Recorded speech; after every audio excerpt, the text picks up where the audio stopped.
এই কারণেই আল্লাহের পরিকল্পনা সর্বোত্তম পরিকল্পনা। তো গতকালকের আগের দিন সাজেকে এক অনাকাঙ্ক্ষিত অগ্নিকাণ্ডের কারণে প্রায় 100টার মতো রিসোর্ট, রেস্টুরেন্ট, দোকান প্রায় একদম ধ্বংস হয়ে গেছে।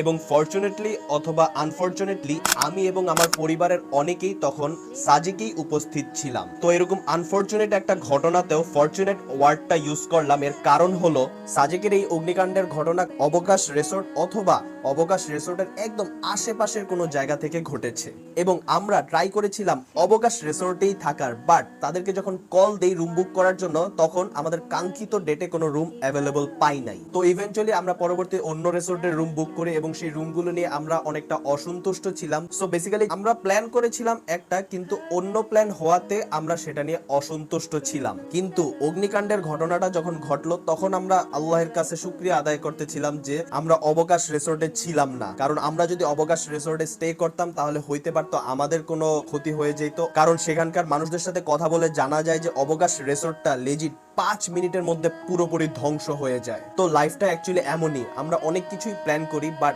আমাদের প্ল্যান অনুযায়ী সবকিছু হয় না এবং এর ফলে আমরা ডিসঅ্যাপয়েন্ট হয়ে যাই। বাট অ্যাকচুয়ালি কোন প্ল্যান সফল হওয়াটা আমাদের জন্য কল্যাণকর এবং কোন প্ল্যান ব্যর্থ হওয়াটা আমাদের জন্য কল্যাণকর, এটা একমাত্র আল্লাহ জানেন। তাই